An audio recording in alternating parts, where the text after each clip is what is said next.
நாம் சாப்பிடும்போது தப்பி தவறி கூட இந்த ஒரு செயலை செய்யக்கூடாது. இது நம் குடும்பத்தின் அதிர்ஷ்டத்தை குறிக்கும். என்ன செய்யக்கூடாது அப்படின்றத பத்தி பார்க்கலாம்.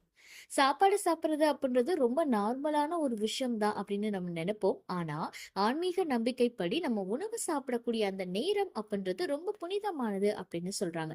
ஏன்னா உணவு அப்படின்னாலே அது அன்னம். அன்னம் அப்படின்றது கடவுள் அப்படின்னு சொல்றாங்க.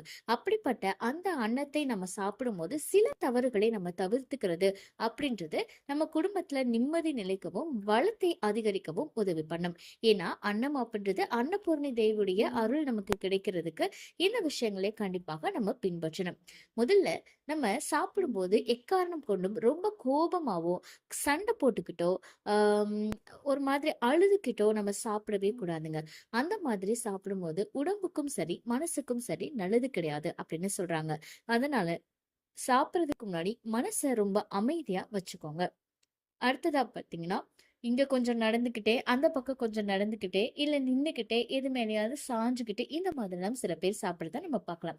அந்த மாதிரியாக சாப்பிடுறது ரொம்பவும் தவறு. நீங்க அமைதியா ஒரு இடத்துல அமர்ந்து சாப்பிடுறது அப்படின்றது ரொம்பவும் நல்லது. இது நம்ம ஆரோக்கியத்துக்கும் சரி, உங்களுக்கு டைஜஷன் ப்ராப்ளம் வராம இருக்கிறதுக்கும் இது ரொம்ப ஹெல்ப் பண்ணும். அடுத்ததா பார்த்தீங்கன்னா, ஃபுட்ட அதிகமா வேஸ்ட் பண்றது.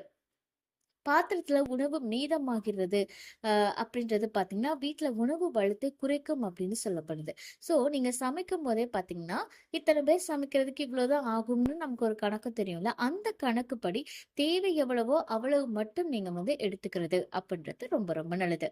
அதே மாதிரி சாப்பிடும்போது எக்காரணம் கொண்டும் மோசமான வார்த்தைகளை பிரயோகிக்கிறது அப்படின்றது கண்டிப்பாக நம்ம தவிர்த்துக்கணும்.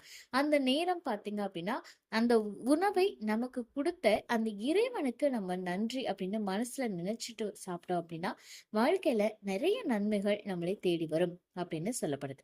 இன்னைக்கு பல பேர் செய்யக்கூடிய அடுத்த தவறு என்ன அப்படின்னு பாத்தீங்கன்னா படுத்துக்கிட்டே சாப்பிடுறது, மொபைல் பார்த்துக்கிட்டே சாப்பிடுறது. இது நம்ம உடம்பு ஆரோக்கியத்துக்கும் நல்லது கிடையாதுங்க, மனசுக்கும் நல்லது கிடையாது. சாப்பிடுறதுக்கு முன்னாடி ஒரு நிமிஷம் கண்ணை மூடி நன்றி கூறி சாப்பிடக்கூடிய பழக்கம் நம்ம கிட்ட இருந்தது அப்படின்னா வீட்டுல சந்தோஷம், ஆரோக்கியம், செல்வம் இது எல்லாமே உங்களுக்கு கண்டிப்பாக அதிகரிக்கும். இந்த தகவல் உங்களுக்கு பயனுள்ளதாக இருக்கு அப்படின்னா மறக்காம உங்க நண்பர்கள் கூட பகிர்ந்துக்கோங்க. மேலும் இது போன்ற ஆன்மீக தகவல்களுக்கு என்னோட சேனலை நீங்க சப்ஸ்கிரைப் பண்ணிட்டு பக்கத்துல இருக்கக்கூடிய பெல் ஐக்கானையும் பிரஸ் பண்ணிக்கோங்க.